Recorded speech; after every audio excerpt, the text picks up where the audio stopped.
Welcome to English Baba channel class 12th English flamingo book से जो chapter है loss spring, आज हम करेंगे उसके क्वेश्चन आंसर। तो जल्दी से वीडियो को लाइक कर दो। आई होप आपने वीडियो लाइक कर दिया, और अगर अभी तक मेरे भाई चैनल को सब्सक्राइब नहीं किया तो जल्दी से सब्सक्राइब कर दो। क्वेश्चन नंबर 1 है, what is Sahib looking for in the garbage dumps. जो साहिब है वो कूड़े करकट के ढेर में क्या ढूंढ रहा है। वेयर इज ही, वो कहां पर है, and where has he come from. तो वो कहां पर है और कहां से आया। चिल्ड्रन, आपको ये क्वेश्चन समझाने के लिए मैंने इमेज का यूज किया है। अक्सर आपने कूड़ा बीनने वाले बच्चों को देखा होगा, और कूड़ा करकट के ढेर में ये कुछ ऐसी चीज ढूंढते रहते हैं कि कोई सिक्का मिल जाए, कोई नोट मिल जाए 5-10 रुपए का, कोई ऐसी चीज मिल जाए जिससे मतलब उनको 5-10 रुपए बन जाए। तो हमें यही आंसर लिखना है, Sahib is looking for coins and rupee note in the garbage. ठीक है, उसने पूछा था वो क्या ढूंढ रहा है गार्बेज में, या तो वो कोई सिक्का मिल जाए, कोई गार्बेज में कोई नोट मिल जाए। वो कहां से है, he is from Seemapuri. Seemapuri क्या है, एक प्लेस है दिल्ली में। He has come from Bangladesh, और वो बांग्लादेश से आया है। Next question number 2, what explanation does the author offer for the children not wearing footwear. Author जो है क्या एक्सप्लेनेशन देती है कि ये कूड़ा बीनने वाले बच्चे, अगर आपको यहाँ पे भी दिखाई दे रहा है, तो ये अपने पैरों में चप्पलें नहीं पहनते हैं, क्यों। तो चिल्ड्रन, इसका आंसर मैंने इमेजेस के थ्रू दिया है पहले आपको। एक्चुअली इनके यहाँ ये ट्रेडिशन है कि अगर हम चप्पल ना पहने तो लोगों की हमें सिंपैथी मिलेगी, लोग हमें 5-10 रुपए दे सकते हैं। ऐसा नहीं है कि इन पे पैसों की कमी है या 50-100 रुपए की चप्पल नहीं ले सकते, बस ताकि ये इनका ट्रेडिशन चलता रहे। According to author, it is a tradition to stay barefoot. देख रहे हो, ये इनका मतलब ट्रेडिशन है, बेयरफुट, नंगे पैर रहना। It is not lack of money, ऐसा नहीं है कि इन पे पैसों की कमी है। People who see these children barefoot feel pity. जो भी लोग इनको नंगे पैर देखते हैं उन्हें पिटी का मतलब है दया आ जाती है इन पे। And often give them some money, और हम लोग इन्हें कुछ पैसे दे देते हैं, 2 रुपए दे दिए, 5 रुपए, चल यार रख ले, चल कोई बात नहीं है, और समथिंग टू इट, कुछ खाने के लिए दे देते हैं। ठीक है, question number 3, is Sahib happy working at the tea stall, explain. Children, अगर आपने ये स्टोरी पढ़ी होगी तो साहिब पहले गार्बेज बीनता था, उसके बाद वो टी स्टॉल पे काम करने लग जाता है। तो क्वेश्चन ये पूछ रहा है, क्या वो टी स्टॉल पे काम करके खुश है या नहीं। तो पहले जब वो गार्बेज बीनता था तो वो अपनी मर्जी का मालिक था, भाई अभी काम करना नहीं करना, आज जाऊंगा आज नहीं जाऊंगा। लेकिन टी स्टॉल पे अब वो एक नौकर बन गया है, तो क्या वो खुश है, नहीं। उसकी आजादी जो है अब वो पूरी तरह से छिन चुकी है। तो आंसर लिखेंगे, no, Saheb is not happy working at the tea stall. Saheb tea stall पे काम करके खुश नहीं है। He has lost his freedom, उसने अपनी फ्रीडम खो दी है।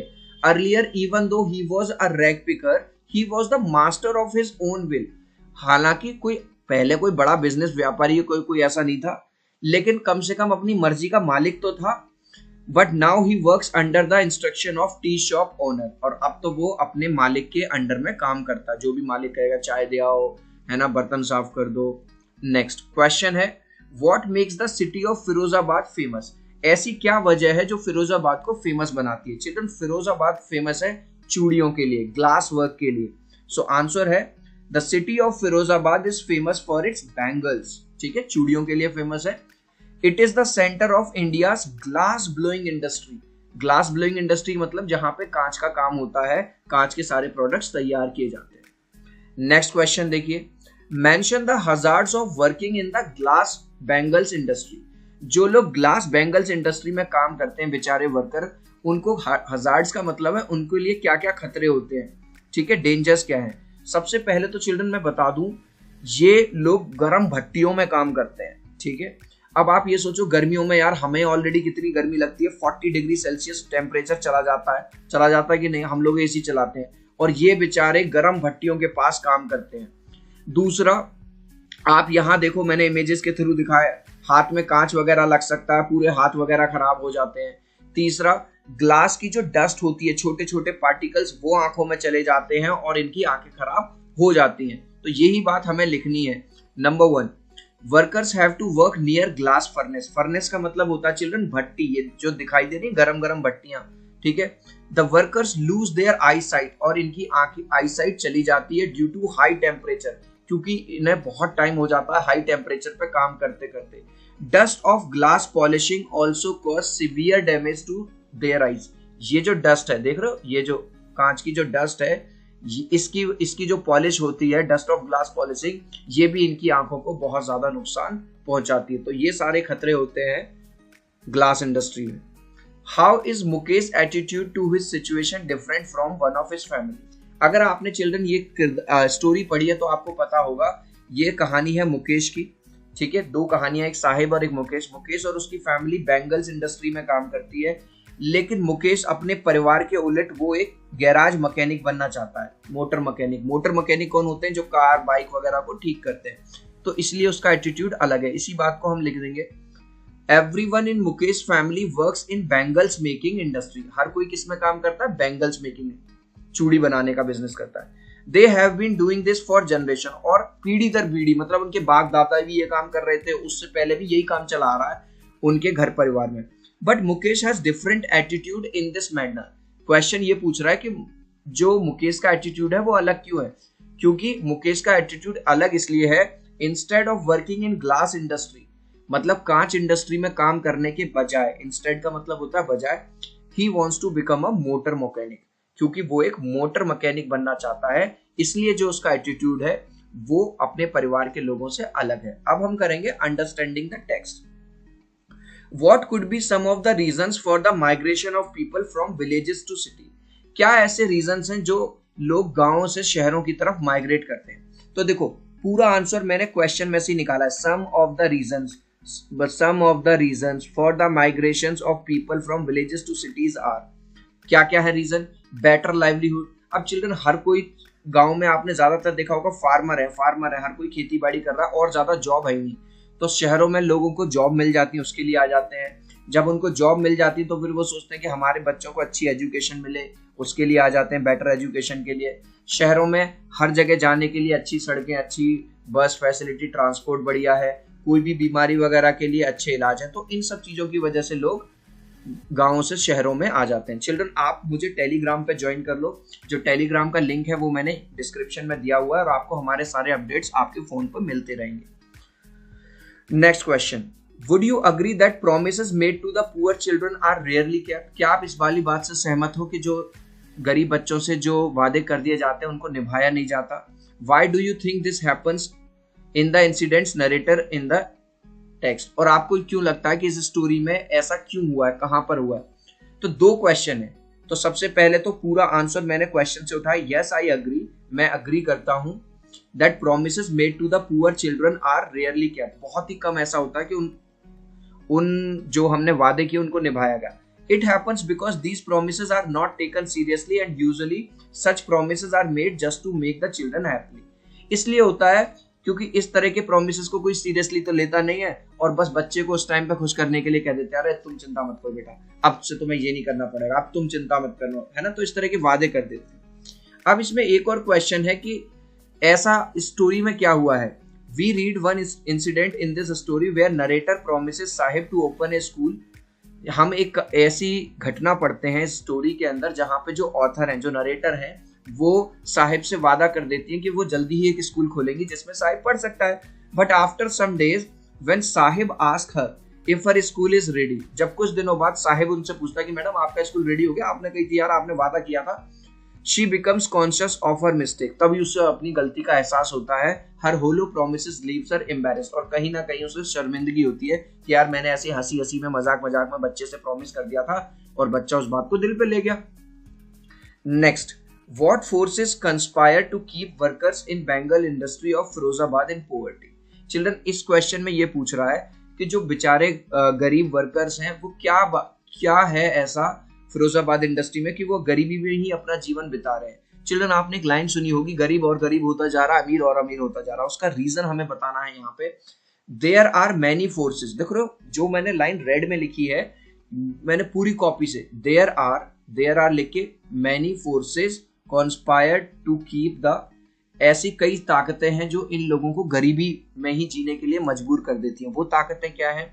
These include the money lenders. Money lenders कौन होते हैं? जो पैसा उधार देते हैं हाई इंटरेस्ट पे। मिडिलमैन, बीच में जो ब्रोकर वगैरह होते हैं, पुलिस वाले होते हैं, पॉलिटिशियंस होते हैं। अब होता क्या है कि भाई कोई चीज बनाई तो बेचारे इन्होंने, है ना, इन्होंने मेहनत करके बनाई, फिर बीच में कोई मिडिल मैन है, उसने अपना प्रॉफिट खाया, पॉलिटिशियन ने अपना प्रॉफिट खाया, मनी लेंडर ने अपना प्रॉफिट खाया। तो इन लोगों को जो बिल्कुल बेसिक से काम कर रहे हैं इनको कुछ नहीं मिलता और ये गरीब के गरीब रह जाते हैं। Together they impose a heavy burden on the workers of Bengal industry. और ये सब लोग ताकतें मिलके जो गरीब लोग हैं उनको इतना दबा देते हैं कि वो बेचारा गरीब ही बना रहता है। ठीक है, अब हम करेंगे children talking about the text. How in your opinion can Mukesh realise his dream? आपके हिसाब से मुकेश अपने सपने को साकार कैसे कर सकता है? तो चिल्ड्रन मैंने अभी ना थोड़ी देर पहले आपको एक क्वेश्चन कराया था, बिल्कुल मैंने वही लाइन कॉपी पेस्ट कर दी है, देख लो। Everyone in Mukesh family works in bangle making industry. हर कोई बेंगल मेकिंग इंडस्ट्री में काम करता है। They have been doing this for generation. वो जनरेशन से यही वाला काम कर रहे हैं, पर मुकेश का एटीट्यूड अलग है, वो ग्लास इंडस्ट्री में काम करने के बजाय। ठीक है, तो हमने वही वाली लाइन पहले तो वो कॉपी पेस्ट कर दी। अब ये पूछ रहा है कि वो अपना सपना कैसे पूरा कर सकता है। He can realize his dream by joining a garage and learn the job of repairing cars. अब भाई अगर वो अपना सपना उसे पूरा करना है तो उसे गराज ज्वाइन करनी पड़ेगी, वहां पे काम सीखना पड़ेगा कि कारों को कैसे ठीक किया जाता है, उनको चलाया कैसे जाता है। लेकिन देयर आर मैनी चैलेंजेस, बहुत सारे चैलेंजेस है, बहुत सारी प्रॉब्लम है। सबसे पहली दिक्कत है पैसा नहीं है उन लोगों के पास। He will have to earn some money himself, पहले उसे कुछ पैसा खुद से कमाना होगा। The garage is very long way from his home, उसका घर यहाँ है और गराज बहुत दूर है, तो यहाँ से यहाँ तक पहुंचने के लिए भी तो किराया भाड़ा लगेगा। He will have to cover twice every day anyhow, और उसे दो बार, एक बार जाना और एक बार आना, तो दो बार जाना पड़ेगा, चाहे वो पैदल जाए, ठीक है, कैसे भी जाए। लेकिन अगर उसे अपना सपना साकार करना है तो पहले तो उसे कुछ पैसे कमा के दिखाने होंगे, तब वो अपने घर वालों को राजी करेगा कि भैया मैं ये वाला काम करना चाहता हूँ। इस काम में पेशेंस लगेगा, हार्डवर्क लगेगा, और उसकी जो डिटर्मिनेशन है will help him to realise his dream, और इस तरह से वो अपना सपना पूरा कर सकता है। नेक्स्ट क्वेश्चन है, mention the hazards of working in the glass industry Bengal. Children ये क्वेश्चन मैंने आपको ऑलरेडी ऊपर करा दिया है, तो वहीं से आप कॉपी पेस्ट कर सकते हो। ठीक है, क्या क्या दिक्कतें आती हैं, क्या क्या खतरे हैं। लास्ट क्वेश्चन करेंगे, why should child labour be eliminated and how? जो चाइल्ड लेबर है उसको खत्म क्यों कर देना चाहिए और कैसे? सबसे पहले, child labour should be eliminated because it does not let them live their childhood. भाई एक बच्चा यार जो खेलने के लिए बना है, जिसका बचपन बीतना चाहिए पढ़ाई करते वक्त, वो बेचारा एक चाय की स्टॉल पे काम कर रहा है, कूड़ा बीन रहा है, क्या ये अच्छी बात है? नहीं। The age when they are supposed to read, play, enjoy goes in working for a little money. ठीक है, जो एज उनकी बीतनी चाहिए पढ़ने में, खेलने में, एंजॉय करने में, वो थोड़ा सा पैसा, चिल्ड्रन लिटिल के बाद यहाँ पे मनी लग लेना। ठीक है, child labour can be eliminated only through the serious efforts on the part of government agencies. Child labour को अगर हटाना है तो गवर्नमेंट को कुछ और ज्यादा सीरियस स्टेप्स लेने होंगे। एनजीओस को काम करना होगा, कोऑपरेटिव सोसाइटीज को काम करना होगा, पॉलिटिकल लीडर्स को कुछ सीरियस एफर्ट्स करने होंगे। मियर passing of law will not help. ये नहीं है खाली भैया लॉ पास कर दिया कि हाँ भैया कोई काम नहीं करा, इससे कुछ नहीं होगा। Laws should be enacted faithfully. Laws मतलब पूरी नियम के साथ पालन होना चाहिए, अगर कोई उसका उल्लंघन करता है तो उसके खिलाफ तुरंत कार्रवाई होनी चाहिए। The children thrown out of the work should be rehabilitated and given proper food, clothes, education and pocket money. जो भी बच्चे इस तरह हैं जिनको चाइल्ड लेबर में लगाया जा रहा है, उनको प्रॉपर एजुकेशन दे गवर्नमेंट, कपड़े दे, है ना, pocket money they. Their feelings, thoughts and emotion should be respected. और कहीं ना कहीं हमें उनका रेस्पेक्ट करना चाहिए कि कैसे भी ये बच्चे डेवलप करें और कल को इंडिया का नाम रोशन करें। लास्ट क्वेश्चन का आंसर मैं देखूंगा कितने बच्चे मुझे राइट आंसर दे सकते हैं। Who was Sahib? इसका आंसर आप मुझे दोगे कमेंट सेक्शन में। साहिब एक शॉपकीपर था, एक सर्वेंट था, या वो रैग पिकर कूड़ा बीनने वाला था, या ऑल? तो आप अपना आंसर दे सकते हो ए, बी, सी या डी। आई होप मेरी ये छोटी सी एक्सप्लेनेशन आपको बहुत अच्छी लगी होगी। प्लीज वीडियो को लाइक कर देना, चैनल को सब्सक्राइब कर देना। मिलते हैं अगले वीडियो में, बाय।